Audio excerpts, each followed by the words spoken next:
Hey guys, Kasem here. So in today's video, we're going to be talking about taking payments for your digital marketing services, whether that's SEO, web design, Facebook ads, anything like that. So you might be thinking, this is a strange topic. Why talk about taking the payments? I want to learn how to get clients or rank them, right? But a lot of people don't talk about this, and this is why it can become such a big issue, is you don't know how to take payments properly, whether that's by the proper services used, like how you're taking the payments, the technical side of things, or the method with which you're taking payments, whether it's half up front or none up front, all on the back end. So there are different ways you can take those payments. The reason I'm talking about it today actually is I had a discussion with a friend of mine a few days ago who was thinking about taking payments half up front for SEO services, half up front, half at the end of the month. So start of the month, half, end of the month, the second half. The reason I have an issue with this is there are multiple.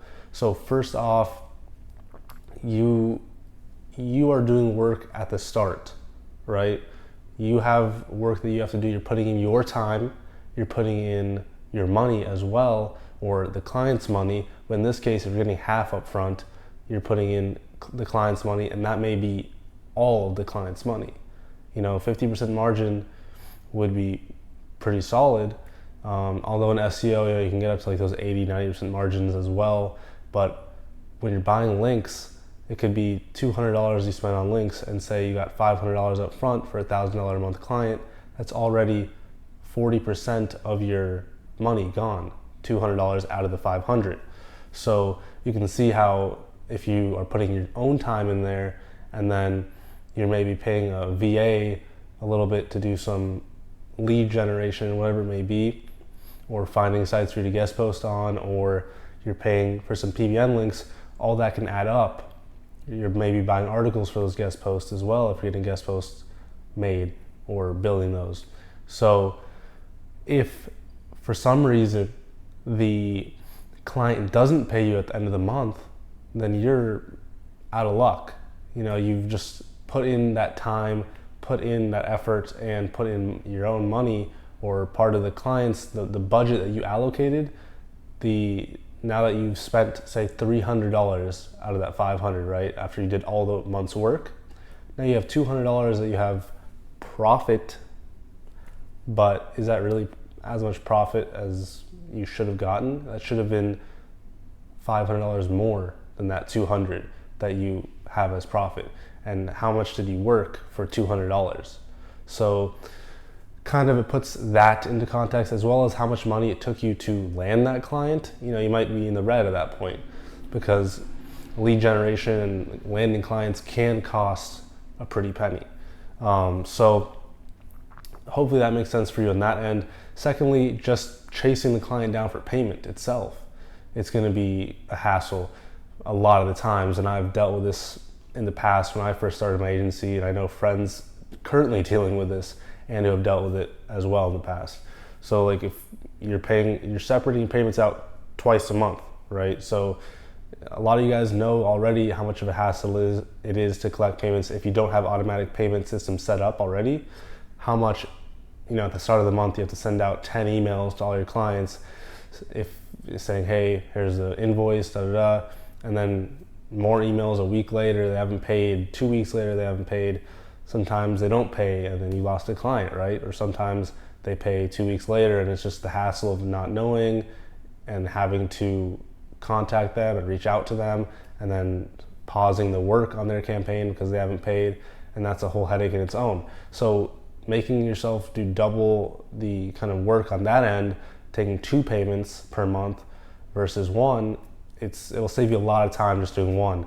And again, taking that 1 up front, you're kind of saving yourself and mitigating the risk on your end, because if, say, they don't pay the second month, you have, that first payment in your pocket where, yes, you've done the work, but also you have some money that you've profited, and you've earned that money. You've earned the right to that money. So having the second payment, it's a lose-lose situation in my mind, and that's why I recommend you guys take payment up front. Do not try to do all on the back end. I know at the start it might be like very nice, like, hey, I got a client, he's saying he's going to pay me at the end of the month, I trust him, but at the end of the day maybe he just forgets. You never know what happens. Some clients just fall off the face of the earth, no rhyme or reason. So take payment up front. Make sure to do that, guys. Make that a rule for yourself and for your agency. I really haven't had much of a problem with it. The only people who will give you a problem are people who would not pay that second time of like at the end of the month or whatever it may have you. You may be also wondering, this is a question I got from my buddy. He said, if it takes 3 to 6 months to rank anyway, then what's the point? Like, why is it a big deal if they pay, at the start of the month and the end of the month?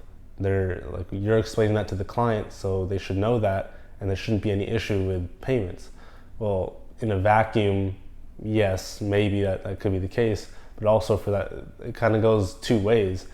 If it's not an issue and they know they're not going to see results for 3 to 6 months, obviously sometimes it can be more if it's a bigger client or a bigger, competitive niche, but it also goes both ways in the sense of, if it's not a big deal, if it doesn't matter if they pay up front and then at the start of the month and then at the end of the month they pay, because they're not going to be seeing results anyway, so why would they stop paying because they know it takes 3 to 6 months? Well, it goes the same way. Like I've said, I'm kind of rambling here, but it goes the same way, because why would they need to pay twice in a month if they know they're not going to see results? They should just keep it simple, pay up front, right? So it doesn't make sense. I know I kind of rambled there, but it doesn't make sense for them to pay twice in a month, whatever way you kind of look at it. And then lastly, touching on when it comes to what like payment processor to use and whatnot, I like Stripe is kind of my favorite one now. I used to use FreshBooks and I like them as well, but Stripe, I really think they have a really nice setup going with their UI and everything, and I think they make it really seamless. So I would recommend them. All right, so I had a little technical difficulties with the camera there at the end. So I'm just gonna reshoot this last little bit for you guys. So like I was saying, in terms of payment processors, I prefer Stripe. FreshBooks was good. It offers a monthly fee though. Actually, scratch that. That may not be the case anymore. I may have read that they have a free option, so don't quote me on that. But I do like the way Stripe handles things on their end. PayPal fees are too much. Not really a fan of it for client work, but Stripe, pretty simple. They have a great system set up. Go check them out. If not, I would say FreshBooks. So Stripe or FreshBooks. There are others out there. It's not rocket science. I wouldn't overcomplicate it. Just pick one, use it, go with it, do it well. So that's it, guys. Thanks for watching, and tune into the next video.